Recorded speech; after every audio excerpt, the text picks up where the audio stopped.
What's up, guys? This is Danny Tejada here from Straight Up Growth. I'm here with my man, Brock.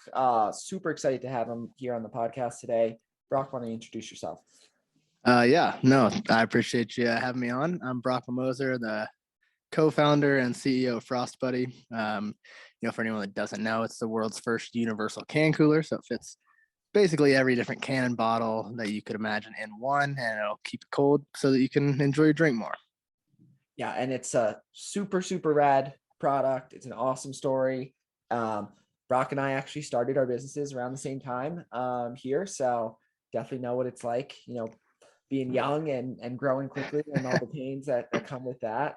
So Brock, why don't you tell us kind of, where you started right before we got to FrostBuddy? What were you doing?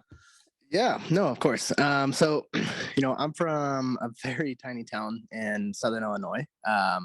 Big family, big church kind of guy, and went to college at Indiana University in Bloomington, Indiana, and ran track there. I pole vaulted for 5 years there, and so that was really my sports. My whole life was like everything, right? Like it was not business, it wasn't anything, but just like all sports all day, every day, right? I have three older brothers.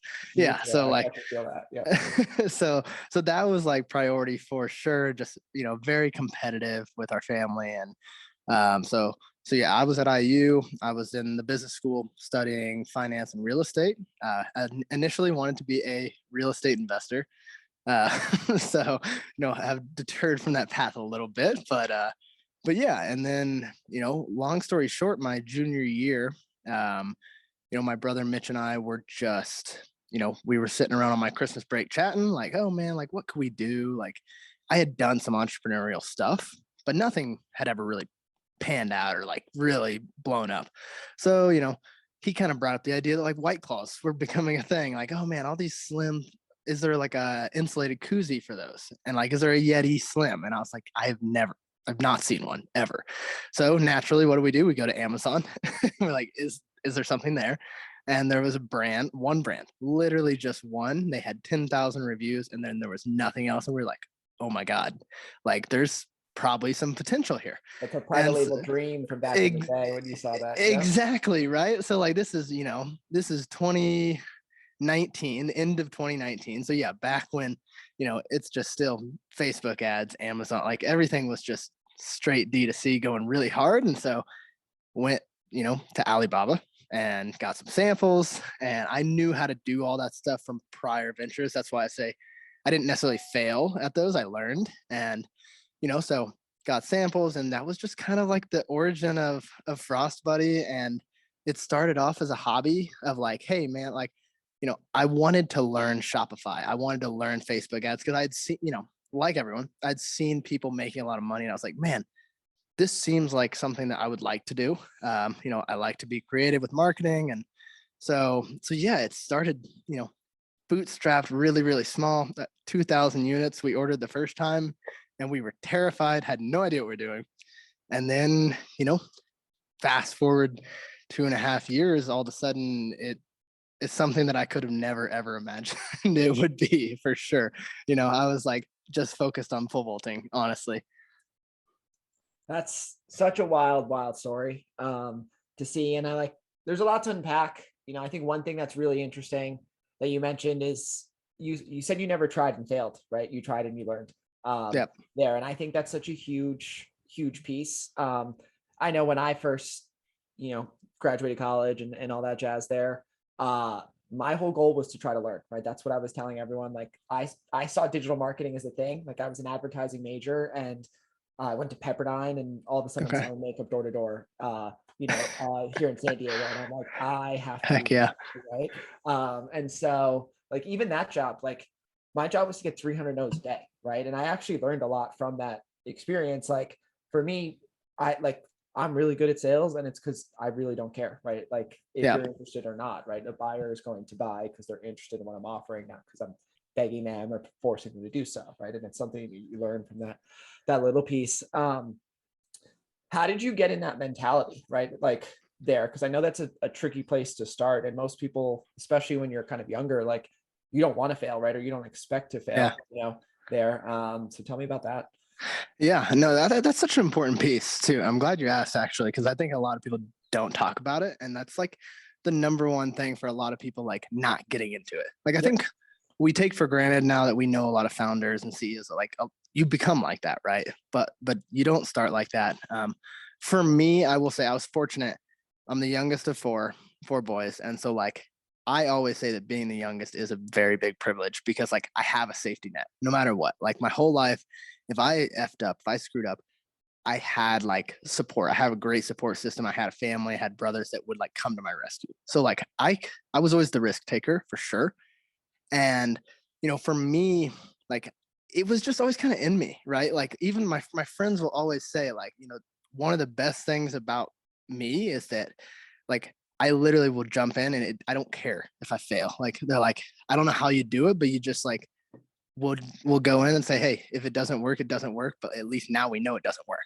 And so that was always kind of my mentality, right? Is that like I get this idea in my head, the shiny new thing, and I'm like, oh, this tunnel vision. Like I just gotta go and I gotta try it. And like it might suck, but at least like when I'm done, I can look back and be like, okay, well, I tried, the food business. I tried, private label here. I tried, you know, I, I tried the liquid canned water business. Oh yeah. And so like I tried these different things and like I just learned about, one, you got to learn what you don't like and what you do like. And so for me, yeah, it was just jumping in and going, who cares about what other people think? Like that's the only fear is from fear of other people. That's it. Of them saying, oh, you failed. But like who cares? Once you get that out, Yeah. it doesn't matter. I think that is such a huge piece as well, that thick skin. Like I used to, even when I was doing the makeup thing, like I used to tell my mom, like, I'm going to be a millionaire. I'm going to be rich, like off this Yeah. thing. Right? And like people laugh at you sometimes. Or even when I started doing Amazon ads, I started in 2016, right? When Amazon had the sidebar advertisements, like it wasn't Oh even the yeah. regular ones. They did 500 million in ad rev. And I'd go to like these like conferences and I'd be super pumped up and people would laugh. They'd be like, oh, you do Amazon. Like you're the fucking weird kid. And Yeah. now I'm like, okay, I guess right. But there was a lot of failures along the way too. Like I tried to start an app like Snapchat. Okay. Before they had filters, we were making filters, right? And I was doing that every single day. And then Really? Snapchat dropped filters. And I'm like, cool. There's my whole career. Nice, right?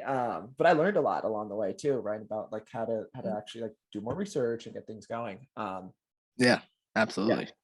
And then, one thing I think that's really interesting too is just the trying piece, right? And like giving it a shot. Like a lot Yeah. of people, I think, whether it's in their not just for being an entrepreneur, but even in their day-to-day basis, like I quit my job several times, right? Till I got to this point there. And it was always when I peaked at learning, right? I would like sometimes I'd try to get that raise or I'd try to get that, position. And if it didn't, work for me and I was at that spot, like I'd try something new, I'd go out there and I'd do it. And sometimes you fail and eventually it kind of hits, which is fun there. So talk to me about, handling the growth piece, right? So you tried something, this private label endeavor, it started small and Yep. obviously it scaled to be, what are you at, $30 million business at this point? Like what Yeah, kind of around there. challenges did you see there?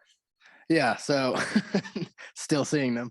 Uh, but yeah, no. So that is a whole so there's the challenge of starting it and you think that's really hard. And then there's like you don't even realize what kind of mountain you're about to climb, as I'm sure you know.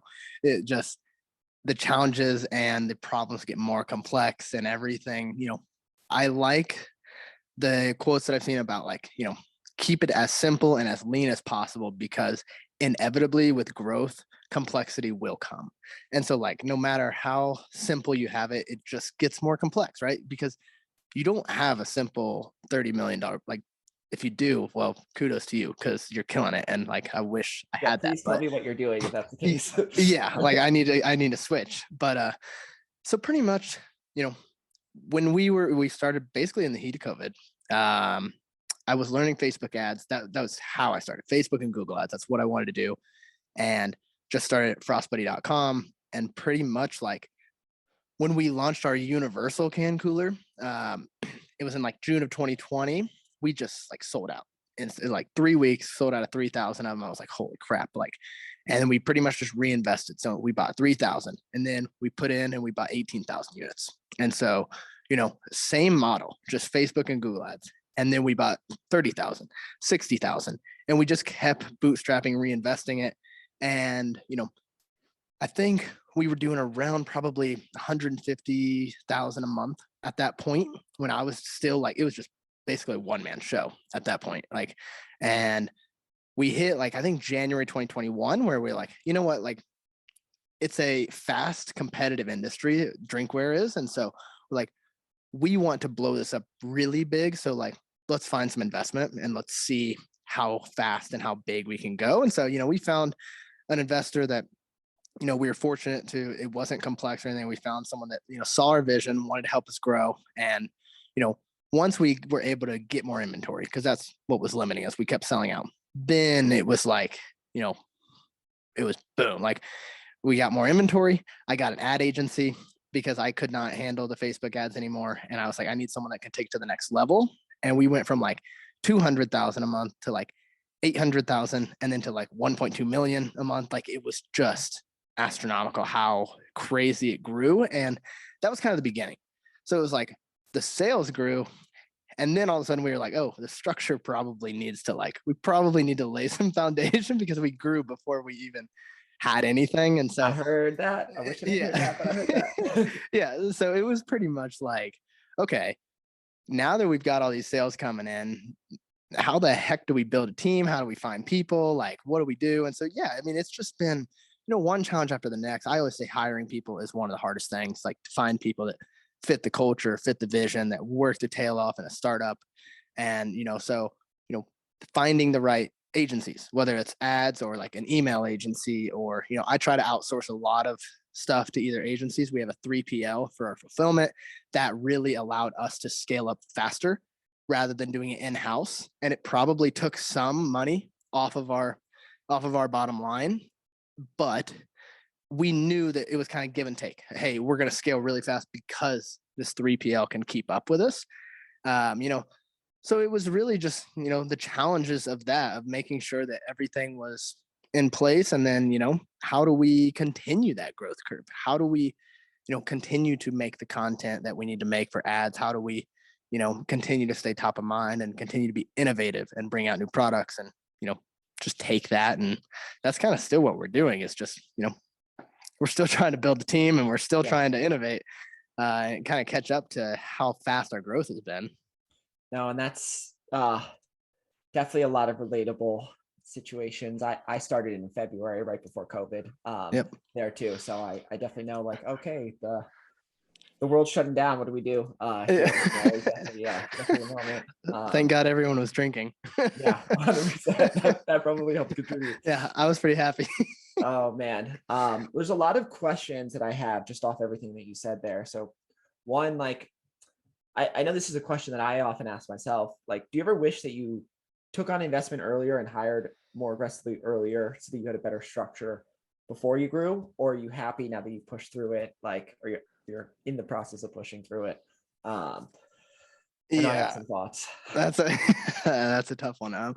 So I think because this is our first, this is essentially like, it's our first online business. It's our first business. And I think because of that, I'm happy that, like, I didn't know, like, hiring is a learning process. Like, you learn what's good, who's good, and, ask the right questions beforehand. So like, I'm kind of glad that we were slow in that aspect, because like, I wouldn't have known. Now, if I did another venture, I'll hire way faster, right? Like, I'll probably build the team before I even really like get going. But that's the difference. Like, I just didn't know anything. So I'm glad that we did that. And in terms of investment, it's a tricky thing, right? Because on the one hand, it's great to have the money and it's great to be able to scale. But on the other hand, you're now answering to someone. You now have someone that's, always looking at your numbers. You now have someone that's always going, hey, what are we doing? Hey, why are you cussing on TikTok? Hey, like, you have someone over you. And so like, even though you're the founder and you're the CEO, they have a lot of that power because they have the money. And, so if you're someone like me, who's very go-getter, like in the world of TikTok, like just freaking do what gets attention, An investor's probably not going to love that. And like, I'm also pretty bullheaded. So like, I want to do things my way and I have the vision. And so like when other people don't see that, sometimes it can be butting heads. Um, but I'm glad we did it because, it has made things drastically easier from an operational standpoint.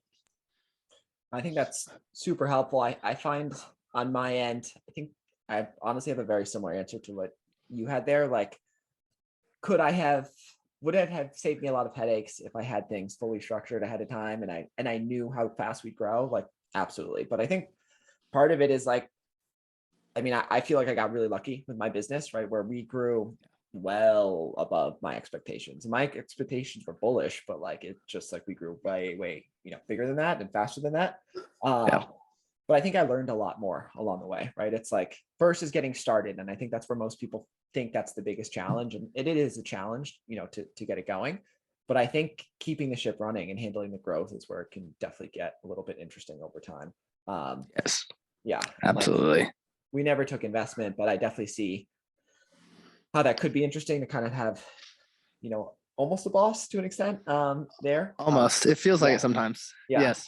Like I could definitely see that piece. It's interesting. Tell me about how you're choosing how to hire there. It sounds like you've found some tips along the way. What's super working Absolutely. for you? Yes, I've hired some terrible people and they're quick fires. So yeah, I mean, I'm very big on the culture of a company, on the culture of the brand, and making sure that like we have the right people in the right spots because like that is everything. At the end of the day, the business is just a group of people working towards the same goal. That's literally all it is. And so, whether it's our head of wholesale, he's going to have specific skills that I'm looking for that, the guy can talk to anyone like, and he is a charmer and like, just like everyone loves him on their first impression. And he just has that. Right. So like, I knew that he was right. And, he loves the startup. He loves that he feels like he's a part of something bigger and that he can help move the needle. Right. So I'm not looking for people that, are kind of wanting to feel like that corporate job of like, oh, give me my paycheck or this is my job and this is it. Like, no, like I might ask my wholesale guy to go do something in Photoshop. Like I might, because it's all hands on deck with a startup. So the first thing I look for is culture. Absolutely. Are they the right fit? Do they have that winning mentality? Do they have that like kind of garage startup, like grind mentality? That's big to me. And, just authentic people. And then, I'm also going to look at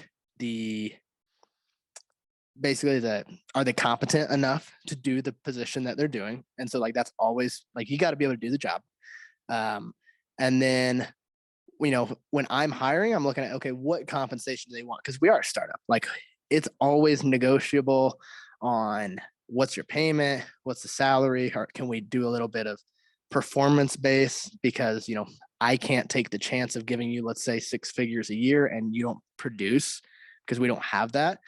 So, I'm going to look at that and negotiate that with them and just make sure that they understand like, hey, yeah, I can make a lot of money. Like I always do performance based. Like they can make a fortune and I want all of my employees to make a fortune, but it's based on, hey, how well are we doing? Are we generating what we're supposed to generate? And then the last one is just commitment. That's like, I do 4 C's like that.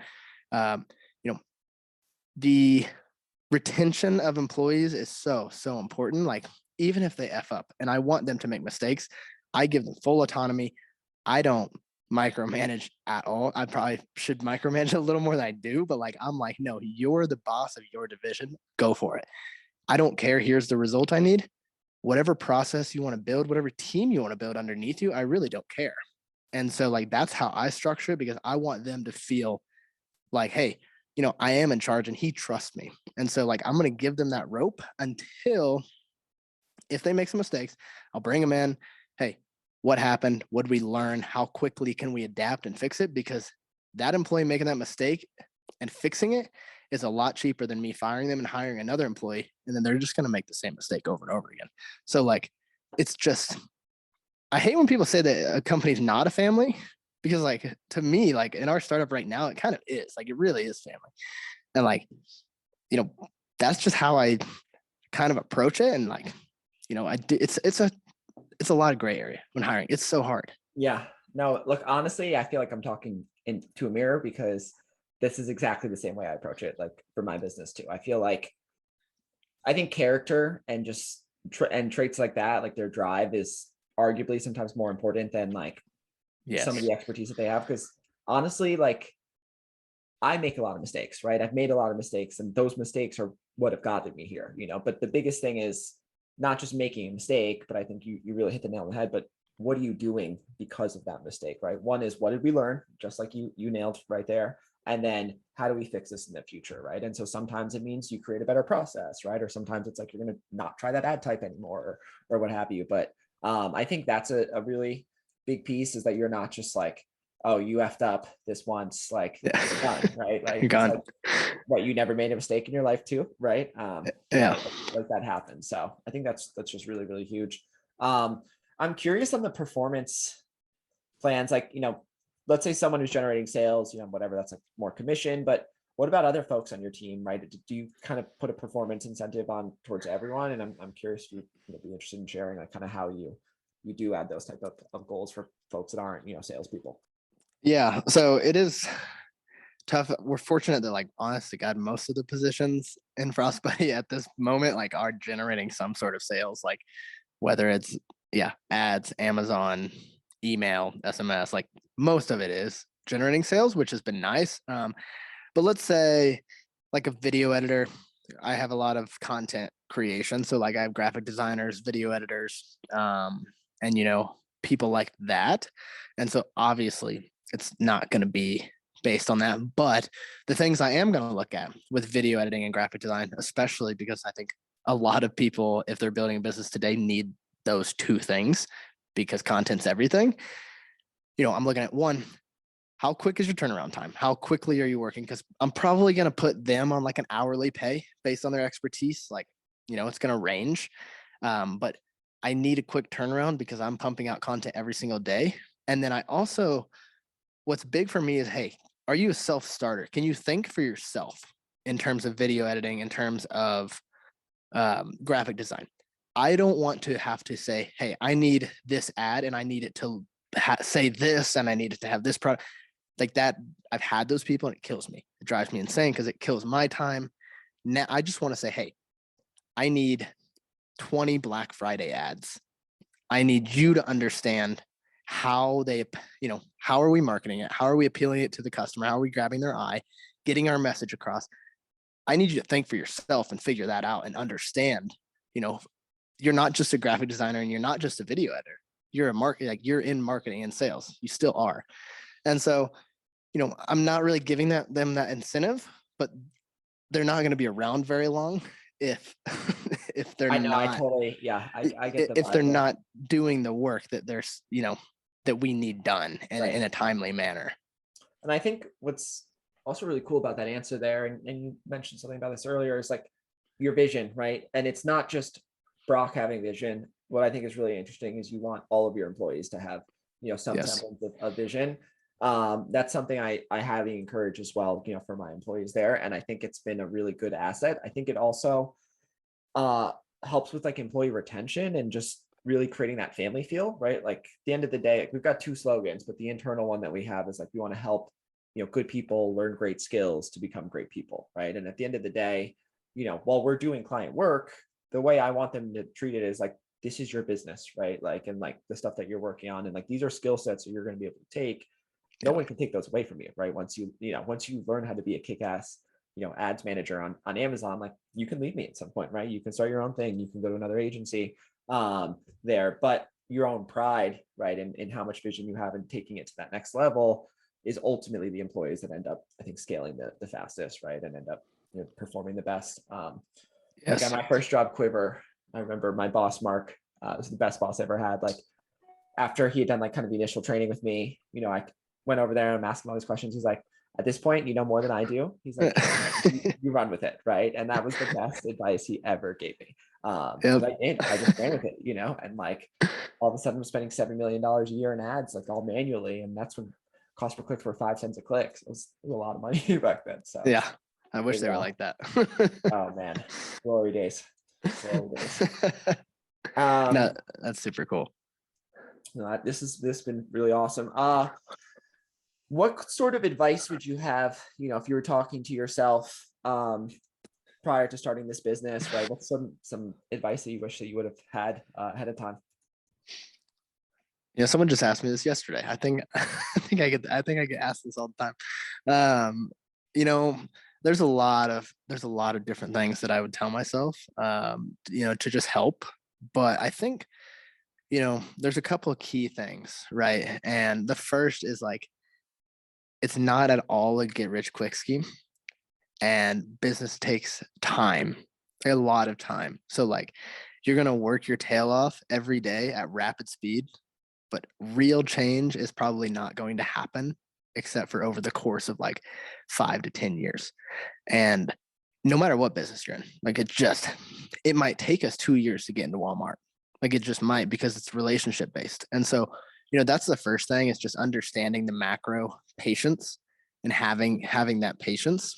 And then, I think what else I would probably say is just to, enjoy the process of building it, because at most times there's going to be a lot of anxiety, it's going to be a lot of stress. And as you get bigger, you lose control of your business a little more, because you have to give control up to your employees and let them handle things. And so to just understand that, honestly, the journey of it is probably what you're going to look back and be like, man, what I would give to still be grinding in like the basement of my apartment and making $2,000 a month. Like I Dude, I always, think about that all the time. Like yeah, when I like, thought I was busy back in the day when I was in that build-up phase, and sometimes I laugh. I'm like, man, if I had that, like I made no money, but that was like some of the happiest time in my life. Like, because it was just like, you have time, right? Like having that time is exactly. so valuable. Exactly. Yeah. No. So that, that for sure. And then honestly, just like triple down on content, like create as much as you can possibly create and be known, because at the end of the day, whoever's the most known wins. Like, it's just as simple as that. So, you know, how much content can you create, and how many different platforms can I get it across? I think that last piece of advice is also so phenomenally important. There, it's like people concentrate, I think, on the wrong things, right? And it's like at the end of the day, content is the best way to get free. It's one thing that's free, right? If you do it yourself, eventually you could teach yourself the skill sets or whatever, and at some point you have to scale it and start paying for it. But no one can Absolutely. stop you from doing it. Just be authentic and go. Like I did it for LinkedIn, and like that's how I built like one of the best things we could have done for our business, right? We have so much inbound, and it's Yeah. just I really say LinkedIn whatever I is want. the I just say whatever I want. yes, that'd be the other thing. Fourth thing, LinkedIn is the most powerful tool in the entire world. Like, I wish I had gone back and started like posting in college, because Yeah. it's insane. Like, I literally have the CMO of Pepsi marketing like my stuff, and I'm like, I could never get in contact with that guy, like, I ever. also added that guy too, and he accepted my thing too. I'm like, let's go. Yeah, I'm like, but again, like, it's just like, it evens the playing field. It really does. Like, LinkedIn evens the playing field. So like, just, you never know who's gonna be a connection. Like, it's all Yeah. relationship based. And the thing is, I think that's important there. Like, when you're talking to folks like us, like, yeah, we've got a following at this point, but we didn't, right? When we started, like for me, I remember having 150 like LinkedIn followers, and I was like, I just want to be a super user. I want the 500 plus when it says for Yeah. connections. But, and it took me like so long to get there, right? And now it's like I get a couple hundred followers, like every week at this point, there, and it's just like, and it's organic. I don't care anymore, but you have to start somewhere, right? And it's You like have to. I You get have to. 2 likes on a post, and I'm like, yes, like come on, Hey, I just basically started our YouTube account, and it's at like a couple thousand subscribers, and it's like, it's painful, but you know what? Like, you have to, it's inevitable. You got to start at zero. you And gotta I'm start about somewhere. to start another TikTok account for FrostBuddy. It's gonna be at zero, and it's gonna Yeah, suck. But yeah. you know what? You just got to do it. No, it's true. It's just ripping off that band-aid, which is so helpful. Um, wow, this has been like a really, really fruitful sort of chat here. I'm pumped. You got me going. I'm actually curious about this. I think when creating vision, right? I think like one of the things that I kind of see a gap in is like a lot of people are trying to be entrepreneurs. They read all these books, they listen to all these kind of speakers. And I think it's almost like it's a regurgitation of everybody else's vision, but I almost feel like sometimes you can like lose the authenticity of your own there. Curious how like you, like when you're developing it, like, do you feel like it's a combination of other people's things? Do you feel like it's something that you inherently had? Like, where do you think that, what's building that for you? It it is challenging because there's so much content. There really is. And like if you're a good entrepreneur, if you're a good founder, like you're gonna watch a bunch of YouTube videos, you're gonna read a lot of things. And like for me, like it was always not necessarily taking their vision. So like I would read books from like I read Steve Jobs autobiography, biography, whatever it is. I read his book, and then like you read about Bezos, and I'll read about different large founders was kind of my thing to like either listen to them, read about them, and more so just to see and tell myself, hey, they're just normal humans. Like they're normal human beings, and look what they did. And like I don't think they really influenced where my vision was, because like your business is your business. Like, I'm not going to be Yeti. Like I'm just not going to be. And I don't want our vision to be that, because I don't want our brand to be that. So like, for me, our brand is literally like me. Like it is like, and your brand inevitably is probably who the founder and CEO is. Like Apple was Steve Jobs, just like Microsoft was Bill Gates. So I'm not really worried about anyone getting influenced, I guess, by other people, because I think deep down, like no matter what you're doing, it's always going to come back to like, it's you, and it's where you want to go, and it's who you want to be. So like, for me, if you look at FrostBuddy, it's very personal. It's very family oriented. It's very community engaged, because like, that's just where I come from, like a big loving family. And like, I'm like, hey, I want to share that as I'm building this. And so, from a vision standpoint, I, it just is kind of like, I don't even think I could tell you like in terms of like, hey, what's that end goal? I don't think that's really even part of the vision, as much as like I just love to build, and I love to, kind of attack it and just keep growing and building. And like, because I think I posted today, you're chasing perfection, but the perfection's not there. And so like that's just kind of how we have the vision of just like, hey, why not, like how big can this get? Why not find out? And so I don't know. That's a long answer of just I like, loved it. Yeah. it's a tough question. It really, the vision is tough. Like, and I still am trying to find my why. Yeah. I hate that question more than anything. Yeah. The why. I think it's important. Even when we sold makeup door to door, that's one thing they used to say is find your why. I hate it.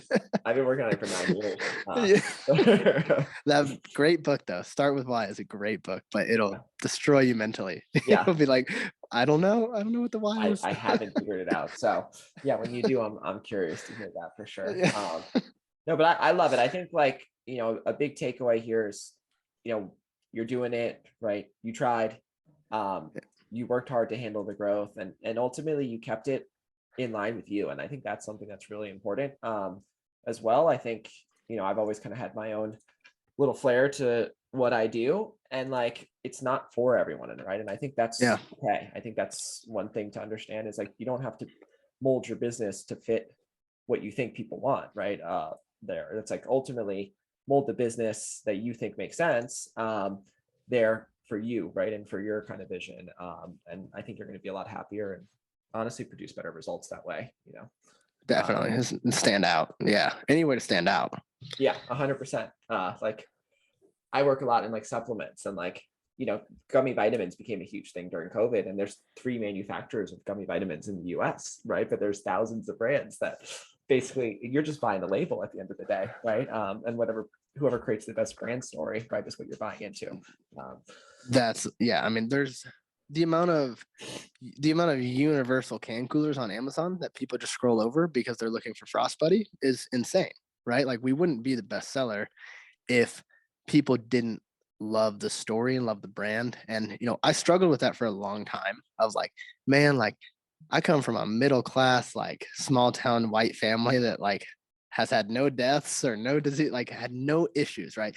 And like I'm like, I don't have a good story. Like, and why would people follow what I'm doing or follow even FrostBuddy? And I think that's the beautiful thing that like I finally realized every single person is unique in some way, shape, or form, and everyone can relate to someone's story. So you don't need a huge community. You just need to find the people that can relate to you. Yeah, no, beautiful, beautifully said there for sure. Well, I know we've taken up a lot of your time here today, Brian. It's been a super fun chat. Where can people find you? Follow you. What are the best handles to follow FrostBuddy's journey here? Yeah, I know, absolutely. So LinkedIn, just Brock Mammoser. You can connect with me. I'll connect with anybody unless you try to sell me on the first connection. And then TikTok, either FrostBuddy or Brock Mammoser, and YouTube, just FrostBuddy.